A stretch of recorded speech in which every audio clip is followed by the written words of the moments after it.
My name is Brittany Sturkey Ford, I'm Rupa Knight. and we're from McCracken County High School in Western Kentucky. We're gonna go through our slides. We're gonna tell you all about our process, and then at the end, we'll open the floor to questions. We've also got Miss Kayla Jones is going to, she's gonna, if you have any questions that you put in the chat, she's gonna be monitoring those for us as well. So you're of course welcome to hold your questions till the end or put them in the chat whenever you'd like, and we'll do a little question and answer at the end if that's applicable. So we've been tasked with talking about TFI 1.2, which is optimizing team operations through strategic subcommittee roles. And so we're excited to talk about this because we're pretty proud of how things have been going for us. So, oh, I can't click to the next one. Oh, So as soon as I can click to the next slide, I'll show you the next slide.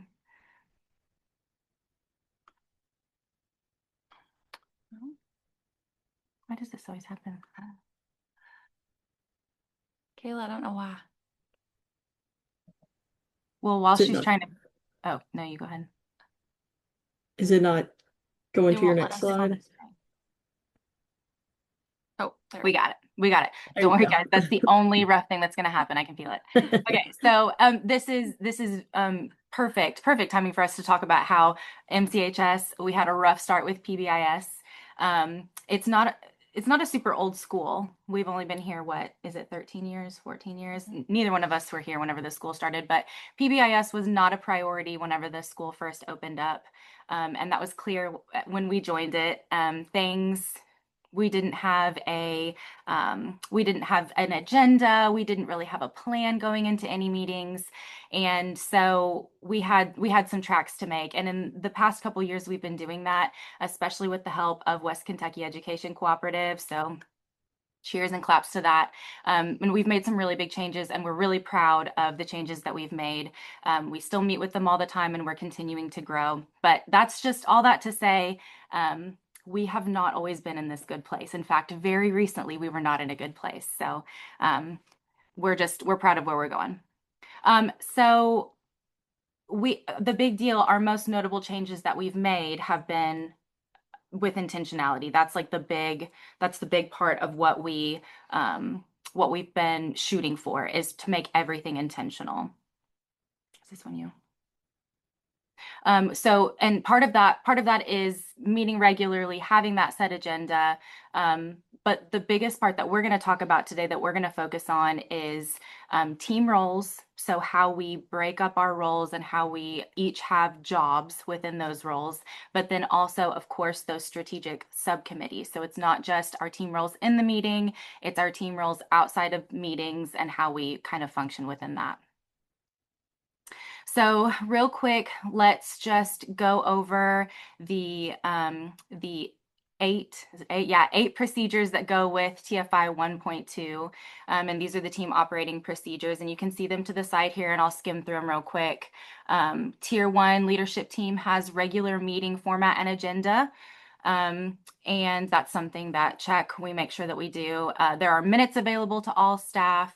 There's an established and regularly used team norms, defined meeting roles, which is something that we're going to hit on today, those defined meeting roles, regular two-way data sharing and communication with advanced teams to inform decision making, evaluating fidelity of team operation procedures, and then a formal process to monitor the impact of team norms. And so, like I said, you can see down at the bottom, Tier 1 team meeting agendas and minutes, Tier 1 meeting roles and descriptions. That's what we're going to zero in on, and then how we make those team roles. So kind of a little bit more information on what Brittany had started. So really trying to be intentional with who we put on our team. And things have shifted a little bit now, but when we first started to really kind of get into this work, we had 5 houses. And so that's obviously a little bit of a different model. So each house would have one principal and one admin, one counselor. So we wanted to have representation from each of those. But then as things do, you got to be flexible, because we ended up going away from that. So then we focused more so on our department representation. This kind of goes into it deeply, but we realized that we didn't have someone from our special ed department on our team. And it's really important to us for every single demographic to be represented whenever we kind of make decisions on things. And then we also realized that we didn't have a formal process for data. So we were able to get one of our members access to be able to check our behavior, because obviously that plays into a lot of what we're trying to do and what we're trying to get better at. And then we have the golden ticket guru, which I love. And so we have our golden tickets that we do. And so we have someone that focuses specifically on that. So it sounds like a lot, but whenever you have the team and everyone has their specific roles, it helps kind of break things down so that one person isn't doing everything and kind of operating in a silo, because when we first started, that's kind of where we were at. So that kind of makes that a little bit more intentional. And so this is just a screenshot straight from our agenda and straight from our minutes that we keep every week. So this is so that everyone has access to seeing who does what. So, and we have our phone numbers listed. Of course, we black those out, but we have it so that we can all contact each other, and we have it all lined out, all in front of us all the time. And something else that I wanted to make sure we noted here was that McCracken County High School is probably very different than most schools who are looking into being more intentional with their roles. So we have a whole lot of people from a whole lot of different places. And like Bree was saying, we have different sections of our school that we call houses. And so we make sure that we have representation from each house, but that's not applicable to everybody. So what's important for us was just that we had a range and that we were touching each different part of the school, and we had representation from each part of the school. We had teachers from different subject areas, but we also have non-teachers, lots of non-teachers on our team as well. I think it's really important that Bree, she's our Frisk. That's been a really great person and resource to have on our team. So just we wanted to make sure that our team was made up of quite the range of people so that we could reach lots of different parts of the school and lots of different opinions and insights whenever it comes to things like that. And so kind of touching a little bit more on that. So everyone has obviously the things that they are better at and that are in their wheelhouse and that other people don't enjoy as much. So we were able to, because we do have such a big team and so many different people with different talents, we were able to make some subcommittees that would focus on specific tasks that we needed to get done that we didn't necessarily have time to do during our hour meeting. So I think that's important and special because we have so many people we're able to do that. So these are the three, and we're going to get into them a little bit more. So the data-based decision-making group, obviously they're looking at our behavior issues.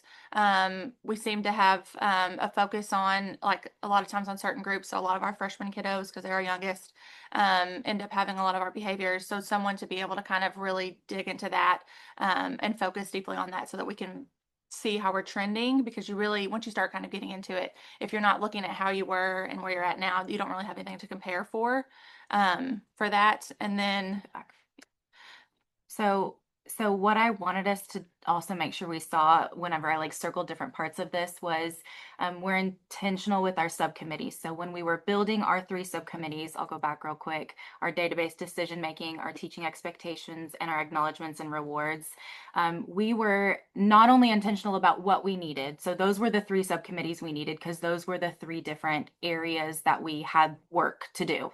And we wanted to split that up as evenly as possible. But we also were intentional when we were building these groups to make sure that who was in these subcommittees made sense. So you'll see up at the top, we've got Sarah Brooks, and her role in our Tier 1 team is to be data analyst. So of course it makes sense for her to be on the database decision-making team. Same with, you can go down a little bit, you see Jennifer Hunter, and then Jake Simmons, that's our assistant principal and our counselor on our Tier 1 team. They're also in the database decision-making for similar reasons.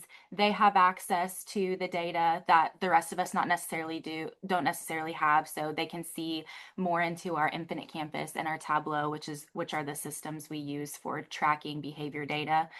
They have more access than a lot of the rest of us have, so it makes sense for them to be on that team. They're also an assistant principal she has more control over decision making and passing up the line these decisions that we need to have made. And so we wanted to be intentional with our teams. So that's just a breakdown of one of them to kind of like show you the intentionality that went behind that. You can go down to teaching expectations. There's two of us on that team. We're both teachers. And so we both have insight into a classroom and to what teachers need and want. And so that just made sense for that team to be made up in that way. So I won't go through every single role, but I just wanted you to see that when we made these subcommittees, we were thoughtful about who went into which, because we really just wanted it to make sense, not just throwing people into, well, you be on that one because you're not on one yet. So we tried to be really thoughtful about these things.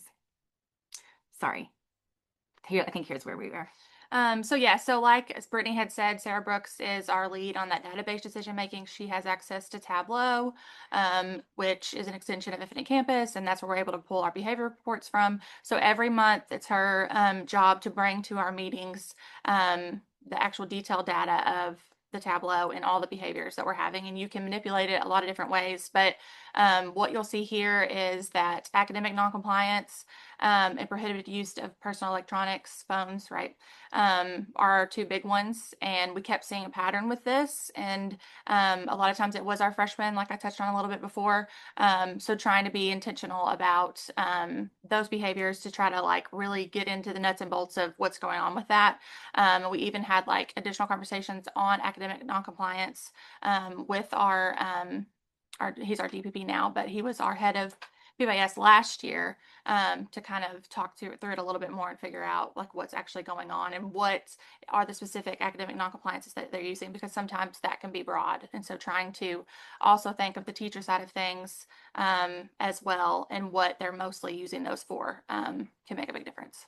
So I think we skipped through this just a little bit, but we did want to show that like we do also with these subcommittees, we break down like what's their role in meetings and then what's their expected role outside of meetings. So for database decision making, they've got, between meetings, their job is to look at the data, prepare the report, to get together and discuss trending behaviors so that when we come to the meeting together, they can deliver that report and then be ready to lead the discussion on addressing these behaviors. Because after all, that's the whole point of us getting together. And that's always at the top of our list, is discussing data and how we can address behaviors and move forward from there. So we've got just kind of broken down, here's what they do outside of the meeting and here's how they come prepared to the meeting.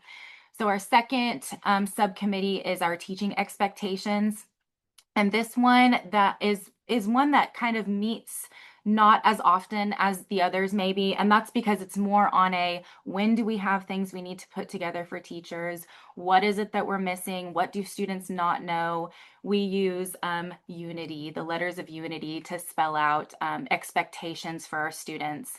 And so if we're at some point we're seeing that students don't know what the N stands for in Unity, then it's our job on the teaching expectations subcommittee to get together and say, all right, what's an activity we can put out? What is, can we put together some slides to reteach something? Our goal is always to take the brunt of the work from the teachers. We don't want to say, hey, everybody, kids don't know what N is, so maybe teach that to them. So it's kind of, we've taken on the task of putting things together so that others don't have to. And so hold on, wait, time out. Okay. And so between our PBIS meetings, we prep sometimes for professional development. So sometimes we're putting together slides to teach teachers things. And sometimes we're putting together activities or slides or whatever to give to teachers so that they can deliver the information to students. And then, so we're kind of like the baton receiver from the data-based decision-making team. So whenever we find out from the behavior data that there's something we need to do, they give it to us and they say, all right, here's a problem we have. Here's maybe a few things that we could do with it. Now our teaching expectations team is going to get together with that information and say, all right, we're having this behavior issue.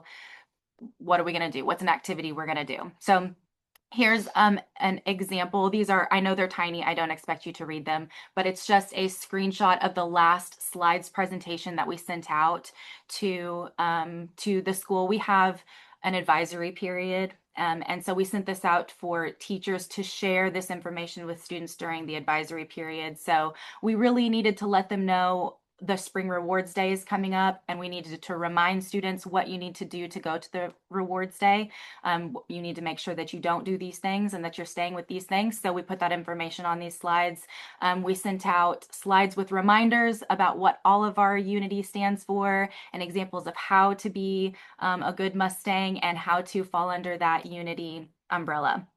And then we made a poster contest where each advisory made posters, and there was a winning team that got donuts for their classes, and so that was just another way to like reinforce what unity means and what are some good examples of it. So that's just an example of something that we would put together and send out every once in a while when we see a need for it. I don't know. So that third and final group is the acknowledgements and rewards, and we're both on that group, and that's obviously our biggest one. This is kind of the culmination of everything that you're planning and delivering to the kiddos. Probably the way they think about PBIS is mostly golden tickets and spring reward day or fall reward day, which is fine. They're thinking about the positives of it. So there's a whole process that goes through on our golden tickets that if you weren't a part of it, you probably wouldn't know, because I think sometimes it's like, oh, that's easy. You just hand out a piece of candy. No, we have to go through, and teachers have to put in something for a golden ticket. And then the person that gets the data has to go through and figure out what classes that kiddo is in, because we're going to deliver them with a piece of candy. And they also have to create the ticket, which we're going to talk a little bit more about on the next slide. And so it's not really a one-person process. We also have been really intentional about kids that haven't gotten golden tickets for whatever reason. Like sometimes I don't know, maybe someone else thinks that they've been given a ticket or something. And so we went through and made a list of all the kids that haven't gotten one yet for this year. And Brittany's been sending out an email and like focusing on specific periods of classes to try to whittle that down. And it has really upped our golden tickets. So obviously that's working. But obviously, ideally, we would be able to get through all of those towards the end of the year. To be able to make sure that all those kids are getting golden tickets. And then also just kind of talking with the staff as well about different things that you can use for a golden ticket, because I think sometimes people think it has to be this complicated thing, and it doesn't have to be that. It could be Sarah opened the door for Betty whenever we were going outside. So and another big part of that is our rewards day. It's kind of, it reminds me of kind of like a field day that you had like back in the day when you were younger.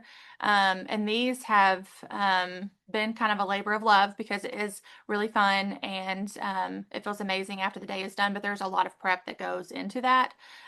We have to figure out like if we're doing it outside, if it's in the spring, we need to have a backup day because it rains all spring.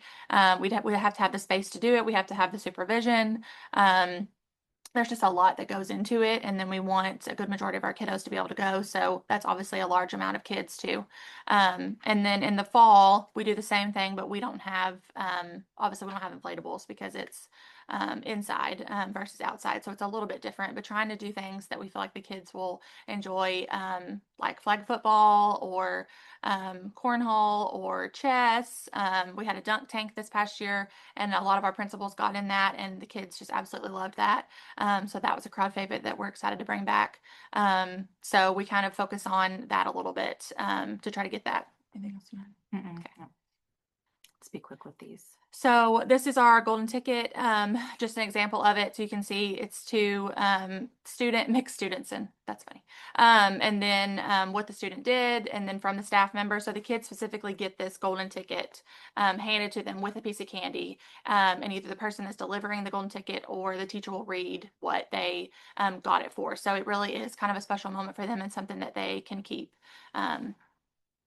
And I won't spend too much time on this, but this just shows like how much planning goes into our rewards days and why we need that's our biggest team and why we kind of need that.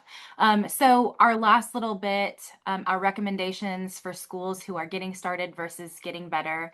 Like I said, we went from absolute starting at 0 a few years ago, just did not have anything anything correct. So getting started, something that you have to make sure you have is that admin support. We have that now. We definitely do. Versus when you're getting better, we have found that we specifically don't just need an admin. We need the admin that's in charge of behavior. For us, that's our dean. That can be different from different schools. So it's great to have a supportive administrator, but if you specifically have one in charge of behavior, that's kind of the next step that we found to be helpful. When you're getting started, we built our team based on like whoever would be willing to help us.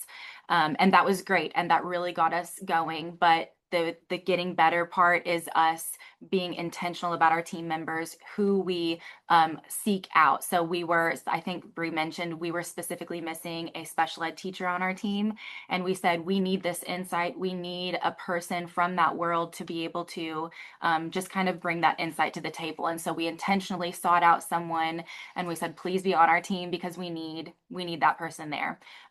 When we were getting started, assigning those team roles, just getting anyone who is going to lead the meeting, who's going to take the notes, who's going to put the agenda together, and that's all fantastic, and that got us on our feet. But then being intentional about signing up for those subcommittees. So outside of the meetings, who's doing this, who does it make the most sense to be on these subcommittees, and so like really taking it to the next step of the subcommittees.